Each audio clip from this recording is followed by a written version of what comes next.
শুধু শাসক বদলালেই আসলে স্বাধীনতা পূর্ণতা পায় না।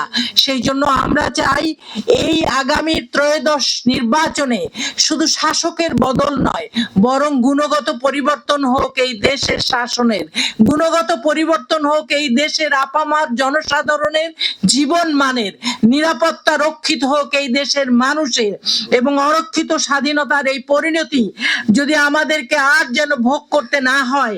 স্বাধীনতা যদি হয় শুধু দুর্নীতি, স্বাধীনতা যদি হয় শাসক গোষ্ঠীর কোটি কোটি টাকার ব্যাংক ব্যালেন্স তৈরি, স্বাধীনতা যদি হয় এই দেশের মানুষদের সুইস ব্যাংকে টাকা জমানো, বেগম পাড়ায় বাড়ি তৈরি করা, আর দেশ বিদেশে বড় বড় অট্টালিকা কিনে নিজেদের বিলাসবহুল জীবনযাপনের ভবিষ্যৎ পথকে পরিষ্কার করা, তাহলে সেই স্বাধীনতা আজ মেজর জলিলের ভাষায় অরক্ষিত অবস্থায় পড়ে আছে।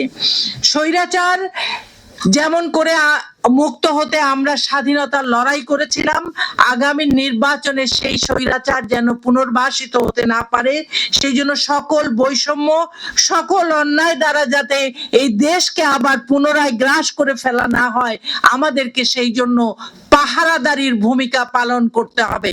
প্রত্যেকটি বাংলার জুলাই যোদ্ধাদের, প্রত্যেকটি এলাকায় বাংলার দেশপ্রেমিক জনশক্তিকে, প্রত্যেকটি এলাকার বাংলার জনগণকে এই আগামী ত্রয়োদশ নির্বাচনের ফলাফলকে সুষ্ঠুভাবে নির্বাচনের ফলাফলকে পাওয়ার জন্য এলাকায় পাড়ায় মহল্লায় আমাদেরকে পাহারাদারির ভূমিকা পালন করতে হবে। শুধু আমরা ভোট দিব না, বরং ভোটের ফলাফল প্রত্যাশিত সে ফলাফলকে যেন আমরা লাভ করতে পারি, সেই জন্য আমরা সৈনিকের ভূমিকা পালন করব। আমরা জানি নিজেরা স্বৈরাচারের সেই করাল গ্রাসের থাবায় আমাদের সেই আশার সেই ফল যেন নিভে না যায়, শাসক শ্রেণী যেন জনগণের উপর নতুন করে পরাধীনতা চাপিয়ে দিতে না পারে, সেই জন্য আমাদেরকে সজাগ, সতর্ক, সাবধান থাকতে হবে। যেটার জন্য আমরা এখনই আশঙ্কায় আছি যে আসলেই কি জনগণ তার দেওয়া সেই রায়ের সুষ্ঠু ফলাফল লাভ করতে পারবে।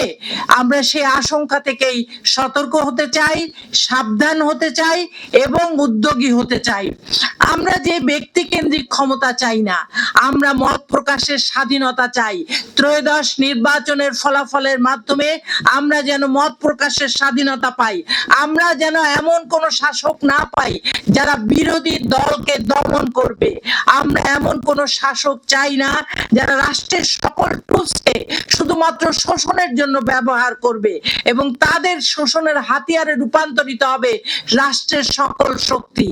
এবং রাজনৈতিক সিদ্ধান্ত গৃহীত যেন না হয় শুধু রাজনীতির যে শাসক, রাজনৈতিক যে শাসক তাদের স্বার্থের কারণে যেন রাজনৈতিক সিদ্ধান্ত গৃহীত না হয়। তাই শোষণের বিরুদ্ধে আমাদেরকে সচেতনতার সাথে আগামী নির্বাচনে ভোট প্রয়োগ, ফল লাভ এবং শাসক পরিবর্তনের কাজে সচেতন হতে হবে। তাই আমরা চাই আমরা সচেতন প্রতিরোধ গড়ে তুলব, চাই একটি সংগঠিত জনশক্তি যারা এই শাসনকে পরিবর্তনের ক্ষেত্রে সবল ভূমিকা পালন করবে, চাই একটি আদর্শবাদী দল যারা দেশের আদর্শকে, দেশের দেশপ্রেমিক শক্তিকে ঐক্যবদ্ধ করবে, সকল বিভেদ ভুলে গিয়ে ঐক্যবদ্ধ ভাবে এই দেশকে, এই দেশ মাতৃকার স্বাধীনতাকে, এই দেশ মাতৃকার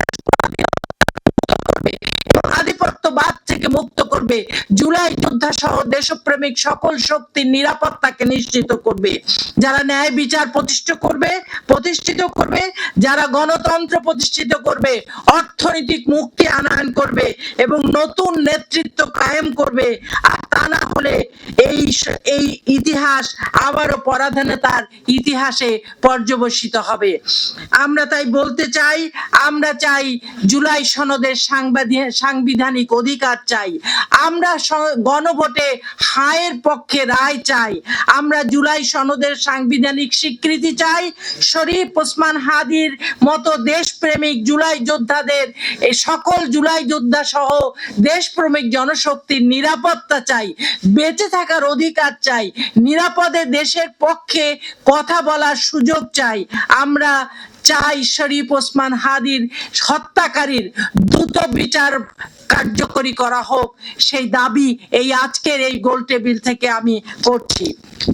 সবশেষে বলতে চাই, আমরা গড়তে চাই এমন একটি বাংলাদেশ যার স্বপ্ন দেখেছিলেন হাজী শরীয়তুল্লাহ।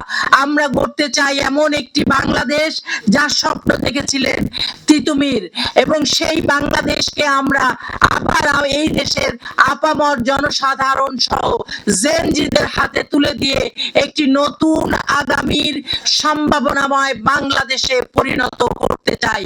বাংলাদেশ পন্থীদের বিজয় দেখতে চাই, তারই মাধ্যমে নতুন একটি বাংলাদেশ গড়ে এই দেশকে আবার বিশ্বের বুকে মাথা উঁচু করে লাল সবুজের পতাকা হাতে নিয়ে এই জুলাইয়ের মাসে আবার শপথ গ্রহণ করছি, নতুন একটি বাংলাদেশ গড়ে তুলতে চাই।